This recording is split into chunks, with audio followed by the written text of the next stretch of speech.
नमस्कार विद्यार्थी मित्रांनो, आज आपण TYBAमधील राज्यशास्त्र या विषयामधील आपलं जे पहिलं प्रकरण आहे, भारतामधील स्थानिक स्वराज्य संस्थांचा विकास. मागच्या लेक्चरला आपण पाहिलं की साधारणपणे प्रस्तावनेमध्ये आपण विचार घेतला की भारतामधील जो स्थानिक स्वराज्य संस्थेची असणारी ऐतिहासिक पार्श्वभूमी असेल, स्थानिक स्वराज्य संस्थेचा अर्थ, व्याख्या व वैशिष्ट्ये, हा जो टॉपिक आहे आपण मागच्या लेक्चरला पाहिला आणि त्या माध्यमातून भारतातील स्थानिक स्वराज्य संस्थेचा इतिहास पाहण्याचा त्या ठिकाणी प्रयत्न केला. आज जो आपल्याला पुढचा टॉपिक आपल्याला पाहायचा आहे तो म्हणजे प्रामुख्याने की ब्रिटिश राजवटीचा असणारा कालखंड. प्रामुख्याने जर आपण पाहिलं की ब्रिटिश राजवटीच्या बाबतीमध्ये आपण विचार केला की भारतामध्ये ज्यावेळेस आपण स्थानिक स्वराज्य संस्थेचा अभ्यास करतो किंवा त्याचे घटक पाहतो, त्यामध्ये साधारणपणे ब्रिटिश येण्यापूर्वी आणि ब्रिटिश आल्यानंतर या दोन मुख्य घटकांचा आपल्याला विचार करणं गरजेचं ठरतं. आणि त्यामधील जो पहिला घटक आहे तो म्हणजे ब्रिटिश राजवटीचा कालखंड. आता ब्रिटिश राजवटीचा कालखंडाचा अभ्यास करत असताना त्यामध्ये सुद्धा साधारणपणे दोन घटक हे प्रामुख्याने त्याचं आपल्याला दोन घटकांमध्ये वर्गीकरण हे करता येईल. पहिला जो घटक आपल्याला त्या ठिकाणी पाहता येईल तो म्हणजे काय, ईस्ट इंडिया कंपनीचा असणारा कालखंड. ईस्ट इंडिया कंपनीचा कालखंड आपण म्हणतो साधारणपणे इसवी सन 1600 ते साधारणपणे 1858 हा ईस्ट इंडिया कंपनीचा कालखंड म्हणून त्याच्याकडे आपल्याला विचार करावा लागतो. त्यामध्ये दुसरा कालखंड आपल्याला त्या ठिकाणी पाहणं गरजेचं ठरतं. दुसरा कालखंड म्हणजे ब्रिटिश शासनाच्या राजवटीचा कालखंड, म्हणजे हा कालखंड सुद्धा आपल्याला विचारात घेता येईल. 1858 ते साधारणपणे 1947 पर्यंतच्या एवढ्या कालखंडाचा आपल्याला विचार या दोन घटकामध्ये आपल्याला करणं गरजेचं आहे. मित्रांनो, त्यापैकी आज आपण पहिला घटक आपण विचारात घेतो म्हणजे ब्रिटिश इंडिया किंवा आपण त्याला म्हणू ईस्ट इंडिया कंपनीचा कालखंड. साधारणपणे आपण पाहतो ब्रिटिशांचं किंवा आपण म्हणू ईस्ट इंडियाचं भारतामध्ये जे आगमन आहे साधारणपणे 1600 शतकामध्ये आपण त्या ठिकाणी विचारात घेतो. ब्रिटिश भारतामध्ये आले तर त्यांचा उद्देश हा आपण पाहतो की ते एक व्यापारी म्हणून आपल्या देशामध्ये त्या ठिकाणी आले होते. आणि साधारणपणे आपण पाहतो की ईस्ट इंडिया कंपनीला सन 1757ची जी आपण पाहतो प्लासीची लढाई झाली, त्या प्लासीच्या लढाईने काय झालं, एक प्रकारे राजकीय सत्ता स्थापन करण्याची संधी ही ब्रिटिशांना या काळामध्ये आपल्याला मिळालेली दिसते. सुरुवातीच्या काळामध्ये जर आपण पाहिलं साधारणपणे बंगाल असेल, मद्रास असेल आणि मुंबई असेल या काही प्रांतामध्ये त्यांनी त्यांचं प्रतिनिधित्व किंवा प्रभुत्व त्या ठिकाणी आपल्याला निर्माण केलेलं आपल्याला त्या ठिकाणी दिसून येतोय.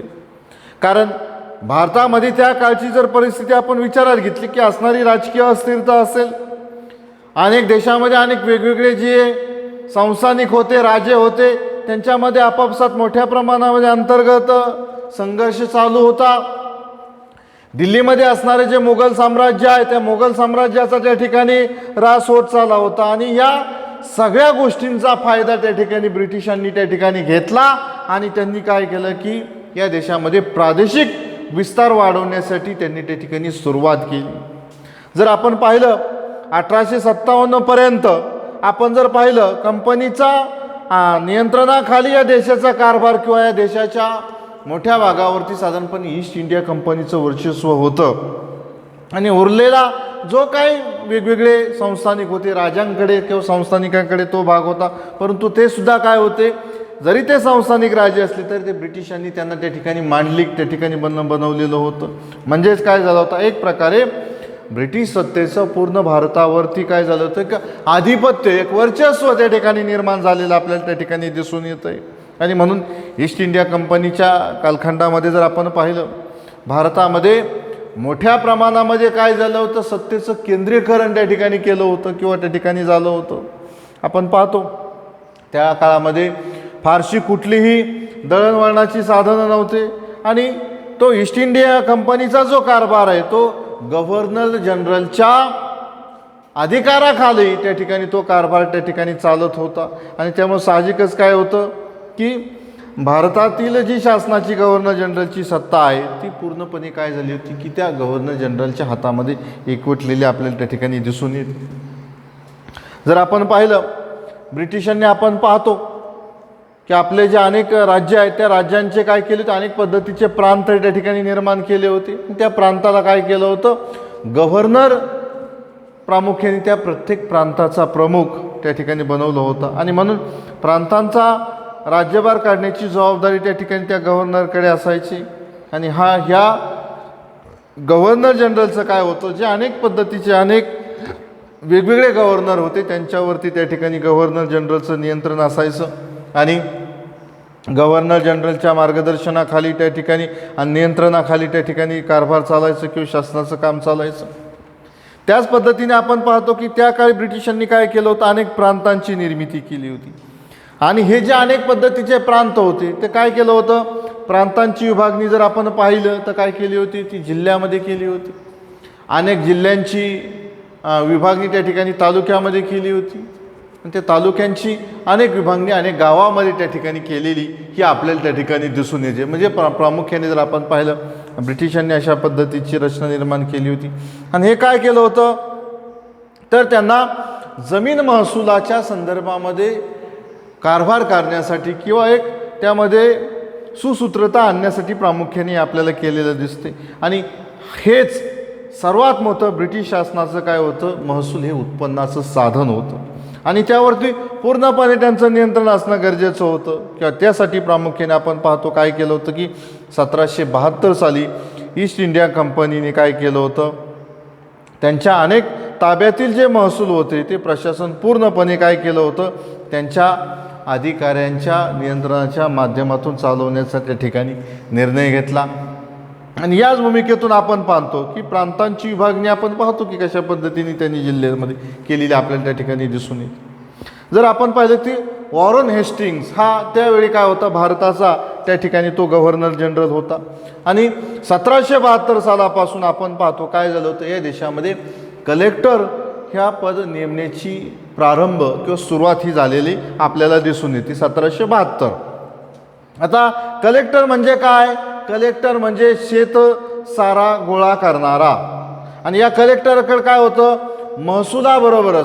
महसूल वसुलाबरोबरच न्यायदानाचं काम सुद्धा त्या ठिकाणी काय केलं होतं, कलेक्टरकडे त्या ठिकाणी सोपवलं होतं.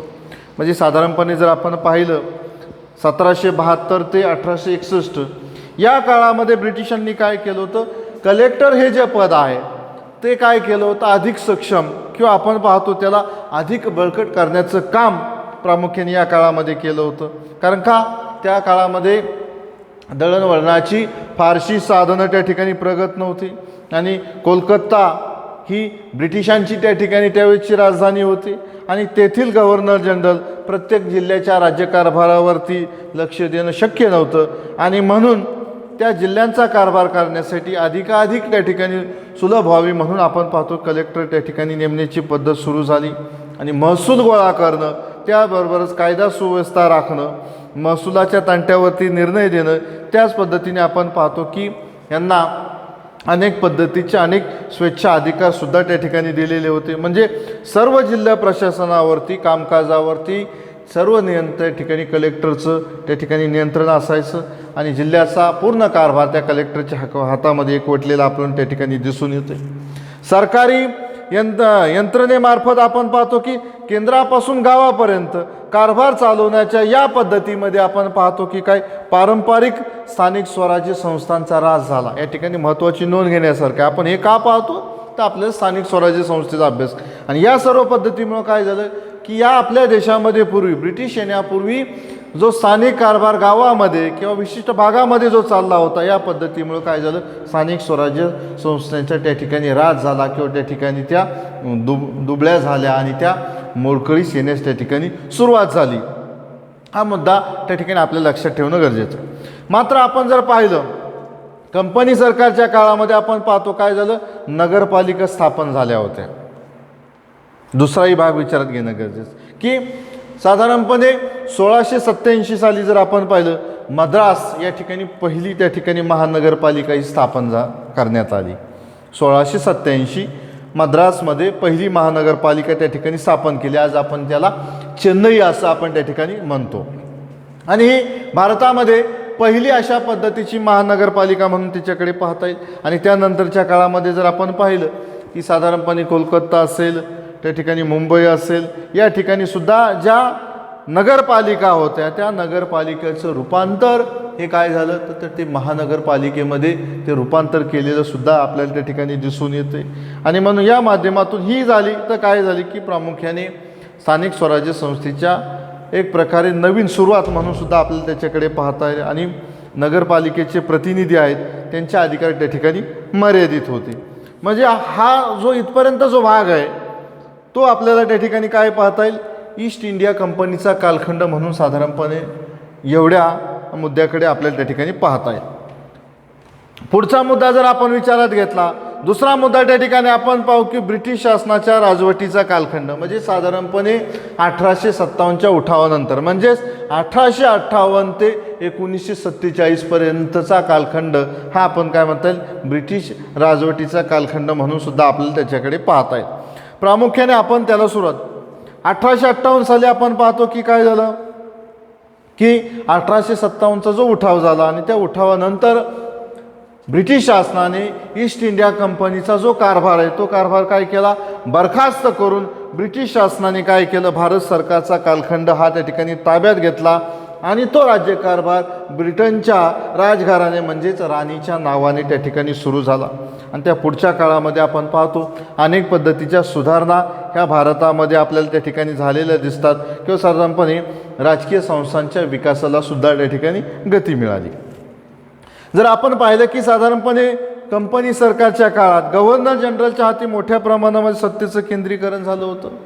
भारतासारखा असणारा जो खंडप्राय देश आहे, राज्यकारभार जर करायचा असेल तर त्या ठिकाणी ब्रिटिशांना निकट जाणू लागली की आता या ठिकाणी आपल्याला काही सुधारणा करणं गरजेचं आहे. त्याच पद्धतीने सत्तेचं विकेंद्रीकरण करणं गरजेचं आहे. आणि म्हणून ही गरज त्यांना, कारण का भारताचा असणारी भौगोलिक विविधता या सर्वांवरती राज्यकारभार करायचा होता, नियंत्रण ठेवायचं होतं, म्हणून या गोष्टीची त्यांना त्या ठिकाणी गरज वाटली. आणि त्या गरजेपोटी पुढं भविष्यकाळामध्ये आपण पाहतो की त्यांनी अनेक पद्धतीच्या सुधारणा करण्यासुद्धा आपल्याला सुरुवात केलेली ही दिसून येते.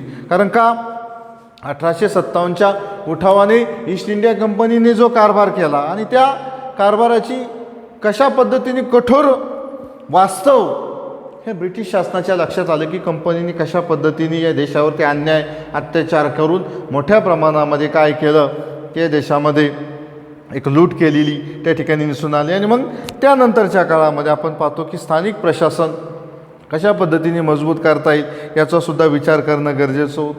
आणि म्हणून या विचाराने ब्रिटिश शासनाने महसूल प्रशासन आणि कायदा आणि सुव्यवस्था प्रशासन या दृष्टीने काय केलं, जिल्ह्याचं स्थान हे मजबूत केलं किंवा बळकट केलेलं सुद्धा आपल्याला त्या ठिकाणी दिसून येते. जर आपण पाहिलं 1869च्या कायद्याने जिल्हा समितीची त्या ठिकाणी स्थापना ही करण्यात आली आणि त्या माध्यमातून काय केलं की जिल्हाधिकारी हा समितीचा तो त्या ठिकाणी तो काय केला, अध्यक्ष त्या ठिकाणी बनवण्यात आलं.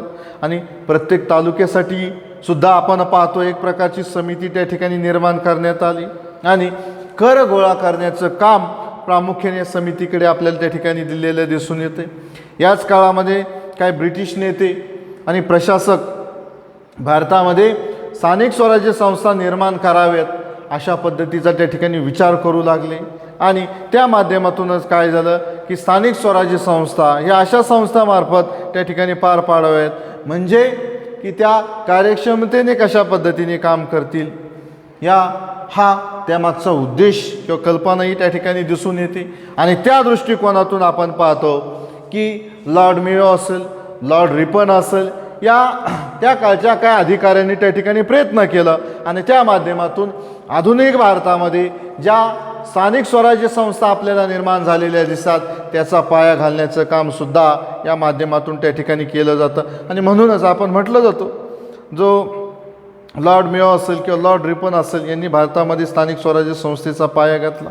म्हणजे अशा प्रकारे जर आपण पाहिलं ब्रिटिश राजवटीच्या पहिल्या कालखंडामध्येच म्हणजेच कंपनी सरकारचे जे राजकीय सत्तेचं जे केंद्रीकरण होऊन परंपरेच्या माध्यमातून ज्या अनेक पद्धतीच्या पंचायत राज संस्था त्या ठिकाणी मोडकळीस आल्या होत्या, त्याच माध्यमातून दुसऱ्या काळामध्ये म्हणजे ब्रिटिश शासनाच्या कालखंडामध्ये जर आपण पाहिलं, ब्रिटिश सत्तेच्या कालखंडामध्ये सत्तेचं विकेंद्रीकरणाची सुरुवातसुद्धा आपल्याला त्या ठिकाणी दिसून येते. म्हणजेच आपण पाहिलं आधुनिक स्वरूपाच्या स्थानिक स्वराज्य संस्थेचा उदय हा आपल्याला या माध्यमातून त्या ठिकाणी झालेला दिसतोय, किंवा अशा पद्धतीने आपल्या देशामध्ये स्थानिक स्वराज्य संस्थेची निर्मिती किंवा उदय म्हणून सुद्धा या घटकाकडे त्या ठिकाणी पाहिलं जातं.